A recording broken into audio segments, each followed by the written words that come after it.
रुख से जो पर्दा उठा रखा है तौबा तौबा, रुख से जो पर्दा उठा रखा है तौबा तौबा, तूने हंगामा मचा रखा है तौबा तौबा। सलाम, नमस्ते, सत श्री अकाल। मैं हूं आपके साथ हर्षिता मिश्रा और आप देख रहे हैं टाइम्स मेल। कहते हैं कि जब इंसान का बुरा वक्त शुरू होता है तो ऊंट पर बैठे शख्स को भी कुत्ता काट लेता है, पर भाजपा के लिए इससे भी बड़ी कहावत बननी चाहिए, क्योंकि बीजेपी की हालत इस वक्त सांप और छुछुंदर के जैसी हो गई है, जिसे न निगलते बन रहा है और ना ही उगलते, क्योंकि नरेंद्र मोदी का सारा किया धरा अब उनके सामने ही उतर चुका है, जिससे ना चाहते हुए भी हमारे मोदी बाबू को अपनी नजरें झुकानी पड़ रही है। जिन मुसलमानों के खिलाफ नरेंद्र मोदी फर्जी और मनगढ़ंत अफवाहें फैलाकर भारत के मुसलमानों को नीचा दिखाने की पुरजोर कोशिश की, पर देखिए हालात इतने जल्दी बदल जाएंगे, इस बारे में नरेंद्र मोदी ने सोचा ही नहीं होगा।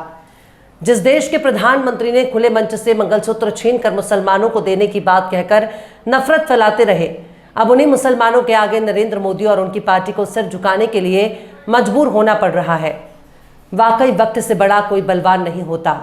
वक्त सबका बदलता है, पर मोदी जी का वक्त इतनी जल्दी से बदल जाएगा, इस बारे में किसी ने सोचा ही नहीं था।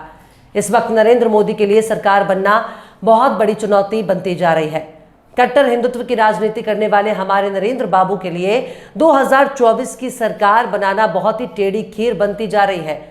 जिस कुर्सी के लिए नरेंद्र मोदी ने पूरे देश में हंगामा कर दिया, जिस कुर्सी के लिए हमारे मोदी बाबू ने पूरे देश को हिलाकर रख दिया, खुद के पैदाइश पर सवाल उठाया, खुद को अवतार घोषित करने के लिए न्यूज चैनलों में अजीबोगरीब इंटरव्यू दिए, शेषनाग की प्रतिमा के सामने फोटो खिंचाकर खुद को अवतार साबित करने की सनक ने अपनी पूरी सत्ता ही दांव पर लगा दी। जिन मुसलमानों के खिलाफ मोदी जी पूरे देश में डंका बजा रहे थे, जिन मुसलमानों के खिलाफ मोदी जी देश के हिंदुओं को भड़का रहे थे, जिन मुसलमानों के खिलाफ माहौल बनाकर नरेंद्र मोदी पूरे देश में सांप्रदायिकता फैलाने की हर मुमकिन कोशिश की, अब मोदी जी को मुसलमानों की शान में अपना सर झुकाना पड़ रहा है।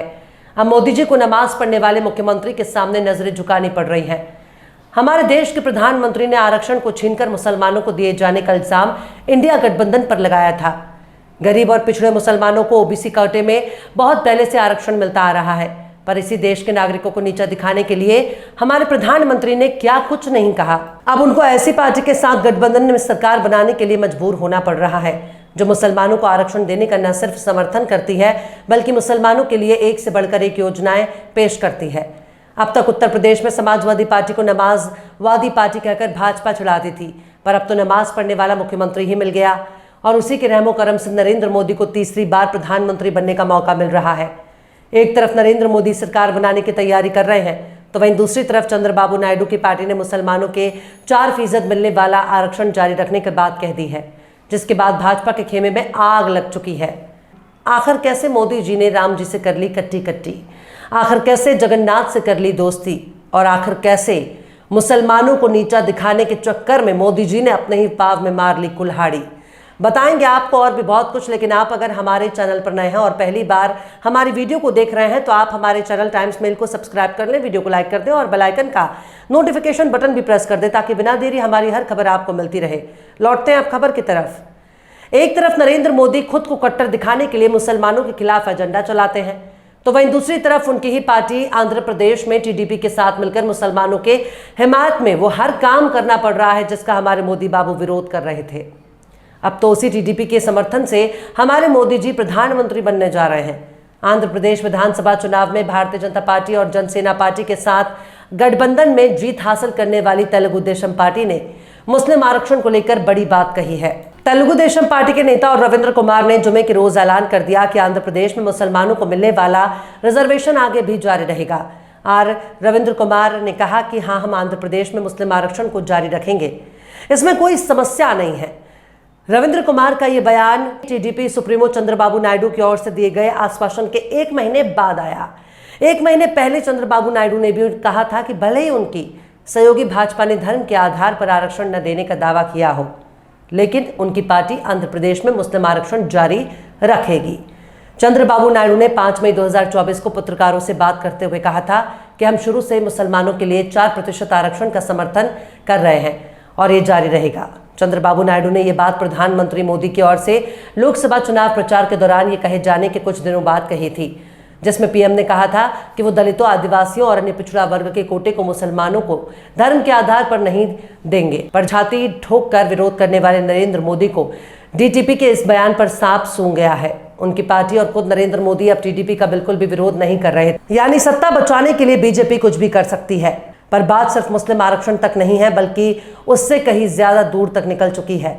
चंद्रबाबू नायडू ने सिर्फ आरक्षण जारी रखने का वादा ही नहीं किया, बल्कि ऐसे ऐसे वादे किए जिन्हें सुनकर और देखकर नागपुर से लेकर झंडेबालान तक कच्चे वाली सेना के कच्चे में आग लग जाएगी।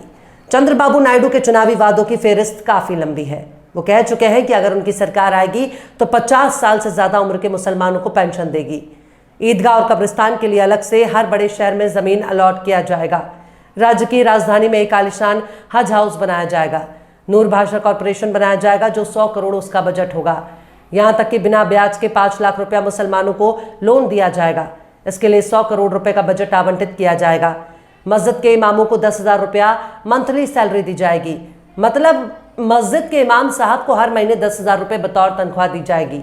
इसके साथ ही मुअज्जिन को भी 5,000 सैलरी दी जाएगी। पर ये तो कुछ भी नहीं है, क्योंकि 4% आरक्षण देने के साथ साथ हज यात्रा के लिए भी हर मुसलमान को 1 लाख रुपया दिया जाएगा। बाकायदा इस चुनावी वादे के लिए ज्वाइंट घोषणा पत्र जारी करके चंद्रबाबू नायडू ने लिखित में गारंटी दी है, जिसमें बीजेपी भी शामिल है।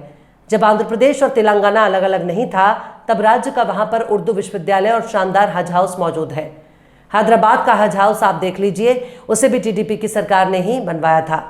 चंद्रबाबू नायडू ये कहते हैं कि देश भर के जितने भी मुसलमान हैं, उसमें सबसे ज्यादा हैदराबाद के मुसलमान आगे हैं और इसका सारा क्रेडिट टीडीपी को जाता है। चंद्रबाबू नायडू की टीडीपी एनडीए गठबंधन का हिस्सा है, जिसने आंध्र प्रदेश विधानसभा चुनावों में वाईएस जगन मोहन रेड्डी के नेतृत्व वाली वाईएसआरसीपी को हराया है। साउथ में फ्लॉप फिल्मों के अभिनेता पवन कल्याण की जनसेना भी गठबंधन का हिस्सा है। एनडीए ने आंध्र प्रदेश विधानसभा चुनावों में 175 में से 164 सीटें जीतकर प्रचंड बहुमत हासिल की है। एनडीए में टीडीपी ने 135, जनसेना ने 21 और भाजपा ने 8 सीटों पर जीत हासिल की है। अब चंद्रबाबू नायडू एनडीए सरकार का हिस्सा है। अब मोदी जी के सामने सबसे बड़ी दिक्कत यह है कि अगर वो चंद्रबाबू नायडू के इन तमाम योजनाओं को गलत नजर से देखेंगे तो चंद्रबाबू नायडू अपना समर्थन खींच लेंगे। इसलिए हमारे मोदी जी बिल्कुल खामोशी बनाकर चल रहे हैं, वरना उनकी सरकार धड़ाम से नीचे गिर जाएगी। बहरहाल चलते चलते आखिर में दाग देहलवी ने भी क्या खूब फरमाया है। खूब पर्दा है कि चलमन से लगे बैठे हैं, खूब पर्दा है कि चलमन से लगे बैठे हैं, साफ छुपते भी नहीं, सामने आते भी नहीं। फिलहाल इस खबर में बस इतना ही। इस खबर को आप हमारे साथी शम्स तबरेज की कलम से सुन रहे थे। आपको कैसा लगा कमेंट बॉक्स में आप जरूर बताइएगा। वीडियो पसंद आए तो लाइक करें। हमारे वीडियो को डाउनलोड करके सोशल मीडिया पर अपलोड करने पर यूट्यूब और फेसबुक आपको ऑटोमेटिक कॉपीराइट स्ट्राइक भेजकर यूट्यूब चैनल और फेसबुक को बंद कर सकता है। इसलिए वीडियो पसंद आए तो यूट्यूब के वीडियो लिंक को फेसबुक, ट्विटर, व्हाट्सएप पर अपने रिश्तेदार, यार, दोस्तों को भी शेयर करें और बेबाक, निष्पक्ष, स्वतंत्र पत्रकारिता को सपोर्ट करने के लिए आप हमारे चैनल टाइम्स मिल को जरूर से सब्सक्राइब करें और हाँ, बेल आइकन की घंटी वाली बटन भी आप जरूर से दबा दें ताकि आपको हमारे आने वाले नए वीडियो की नोटिफिकेशन फौरन ही मिल जाए। फिर मिलते हैं किसी और वीडियो में एक नई खबर के साथ। हर्षिता मिश्रा को दीजिए इजाजत। जय हिंद। अगर अभी तक आपने हमारे चैनल टाइम्स मेल को सब्सक्राइब नहीं किया है तो जल्दी से सब्सक्राइब कर दें और बेल आइकन भी प्रेस कर दें।